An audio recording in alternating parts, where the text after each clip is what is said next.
l-Awstralja, naf li hemm oħra aħwa mill-Awstralja. Bħalissa f'Malta qegħdin għaddejn minn lockdown kważi totali ġo pajjiżna u erġajna bejn wieħed u ieħor bħalma ġranna is-sena l-oħra qegħdin f'lockdown fejn il-knejjes laqdiet xirkiet huma magħluqin u qed nerġgħu nintaqgħu online. Inselmilkom u nistedinkom biex anka għal-volja intom tkun fid-dar, fid-djar tagħkom, tipparteċipaw xorta waħda. Ipparteċipaw xorta waħda biex ħalli tħossukom daqs kieku intom ma titilfu xejn. Ovvjament ħan immissjaw ix-xirka, imma jekk Alla jrid jgħaddu ftit jiem oħra u nerġgħu lura lejn id-dar tagħna tax-xirka tagħna River of Love. Ħammorru fil-ktieb ta' Mattew kapitlu 6 flimkien. Mattew kapitlu 6 ħanistennikom biex intom ukoll flimkien immorru jekk Alla jrid għal messaġġ maġġur. F'Mattew kapitlu 6 eżiż aħwa nħeġġiġkom biex tmorru hemmhekk ħalli naraw xi skrittura. Dan huwa żmien ta' sfida għalina eżiż aħwa u f'kull żmien li jkun hemm problemi, sfidi, challenges jippreżentaw ukoll magħhom opportunitajiet. U nemmen ukoll li l-mulej li l-poplu tiegħu Malti u Awċi insara qed jara fina jekk aħniex poplu li kapaċi naraw l-opportunità f'dan iż-żmien. Dan huwa żmien li intom eżiż aħwa Maltin u Awċin u intom għal-kol insara, kristjani, familja River of Love, tistgħu tieħdu opportunità billi dan iż-żmien ma taħluħx dan iż-żmien. Dan huwa żmien fejn ħantinkom kliem ta' kuraġġ. Number 1, itolbu kuljum. Aqra l-Bibja kuljum. Aqra l-Bibja kuljum. Aqra ftit skrittura kuljum. Kuljum inħeġġiġkom biex almenu titolbu flimkien bħala familja u kemm jista' jkun regolari għat il-familja tiegħek ħbieb jew dawk li inti tgħix magħhom biex ġadarek titqarbnu, kull jum titqarbnu. U t-tielet ħaġa li nħeġġek hija hemm mijiet ta' messaġġi fuq il-YouTube. Hemm iċ-channel ta' River of Love Malta. River of Love Malta English. Hemm River of Love Malta Guests. Hemm iċ-channel ta' Nations for Christ Ministries International. Hemm iċ-channel ta' Ħabbejtek. U hemm iċ-channel ta' Livestream li bħalissa qed tarawni fuqu. Eżiż aħwa fuq dawn iċ-channels tal-YouTube u tal-Facebook hemm letteralment mijiet ta' videos, messaġġi li intom tistgħu taraw. Jekk inti tinxef spiritwalment huwa jkun responsabilità tiegħek. Għax fejn tista' tikber u fejn tista' tissaħħaħ għandek ħafna mezzi. La taħliġ dan iż-żmien, jekk Alla jrid jgħaddi daw iż-żmien jgħaddi bil-grazzja tal-Alla jgħaddi, żmien ieħor jerġa' jiġi, sfidi oħra jerġgħu jiġu xorta waħda ġi l-ħajja, imma taħliġ dan iż-żmien. Uri lil mulej li inti serju, li inti you're really, kif jgħidu bl-English, you really mean business and you're serious about your walk with God. Fittax il-mulej, itlob. U issa ħnaqraw f'Mattew kapitlu 6 flimkien, Mattew kapitlu 6 flimkien, minn vers 25.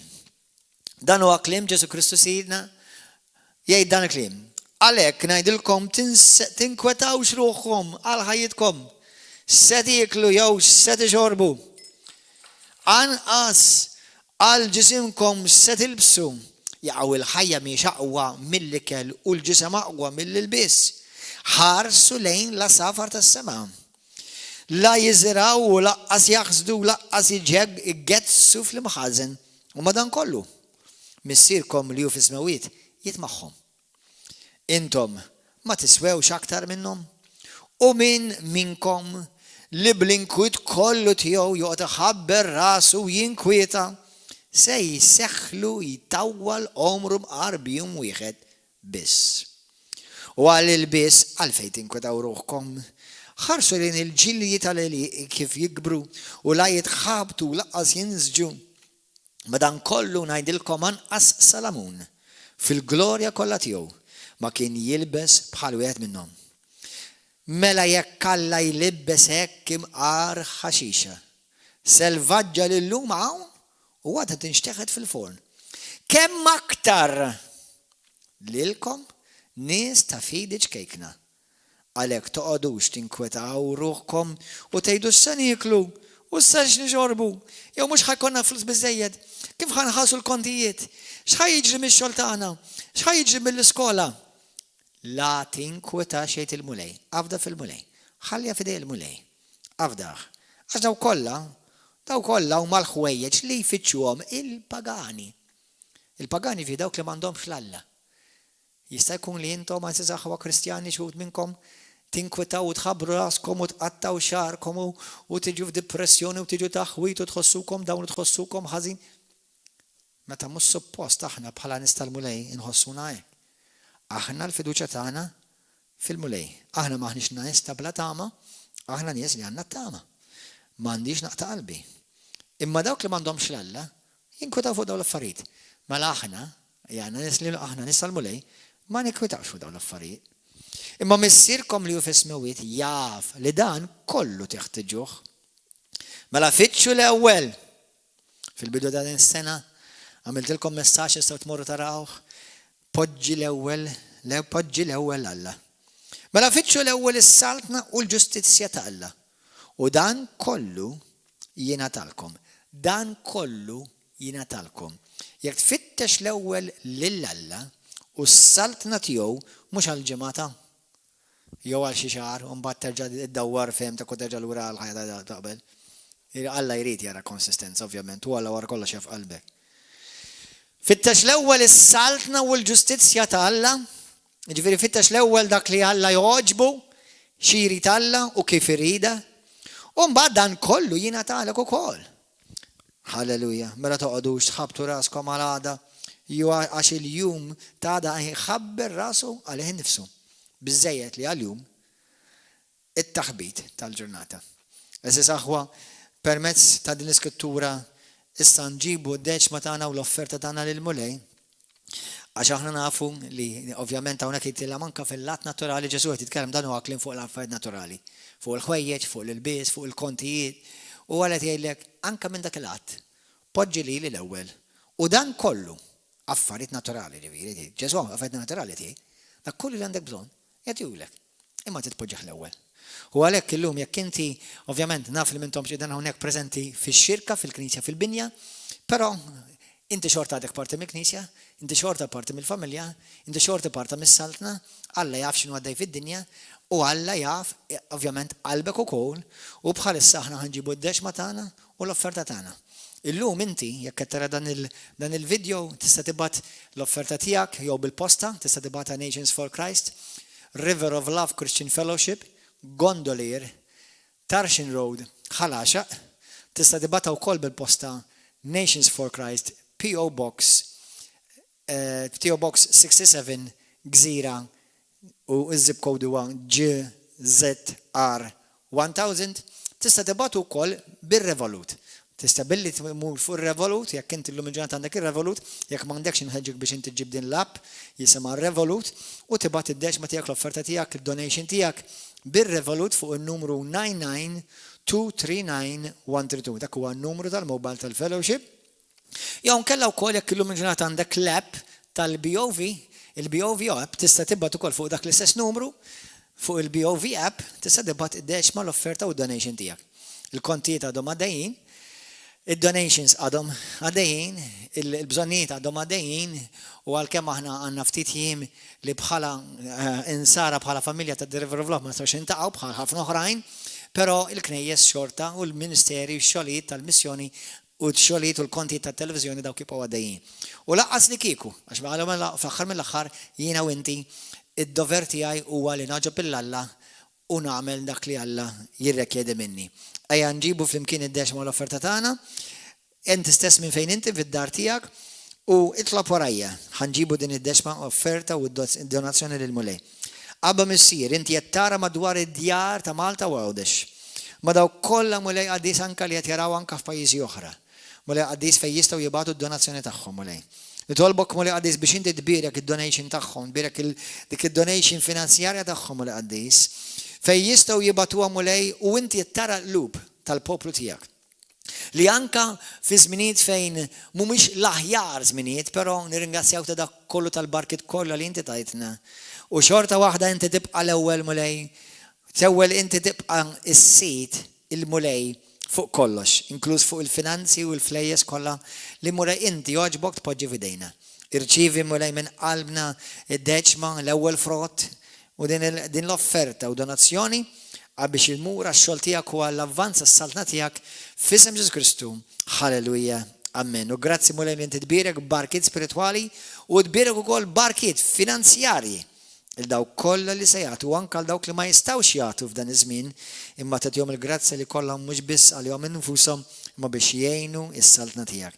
F'isem Ġesu Kristu. Amen.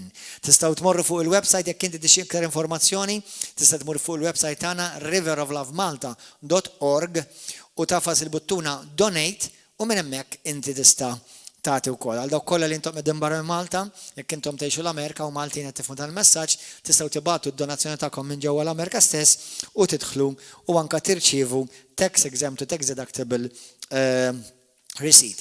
Il-paċi magħkom ħammur għal din id-diska ħajja nfaħru l-mulej flimkien. Praise God permessa din id-diska sabiħa ta' qima ta' adorazzjoni u minn ġewwa djarkom hija xorta waħda flimkien bħala familja madwar Malta u Għawdex inqimu lil-mulej flimkien permessa din id-diska. Halleluja.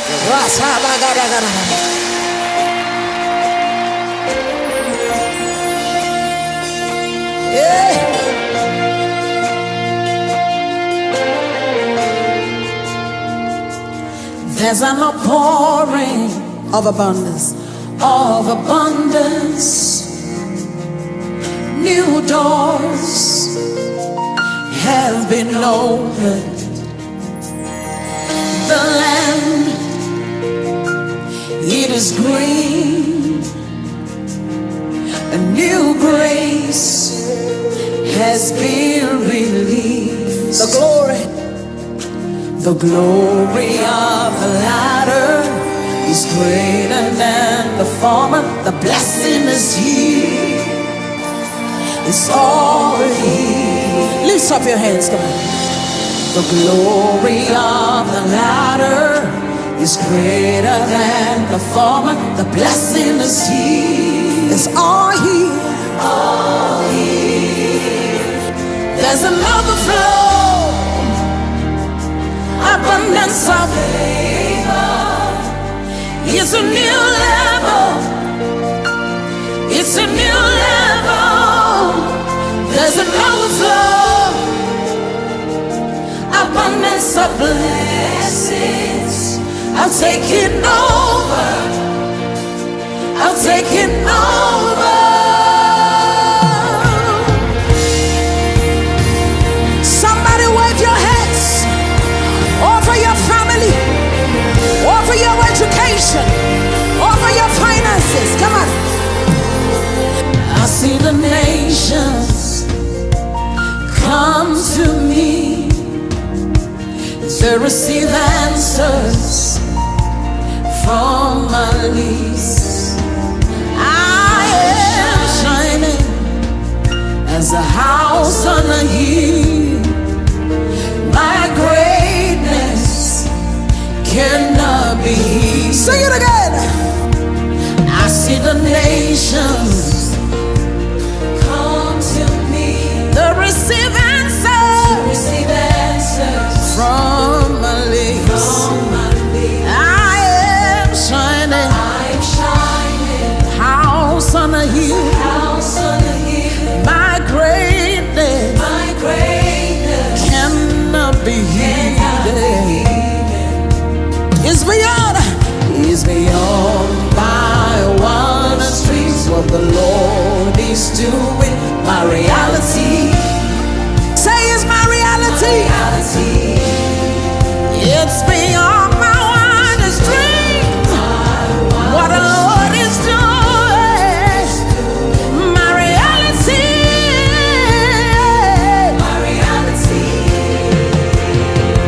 There's an overflow.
of the Holy Ghost. I am favored, walking in abundance, moving with the speed of the Holy Ghost. I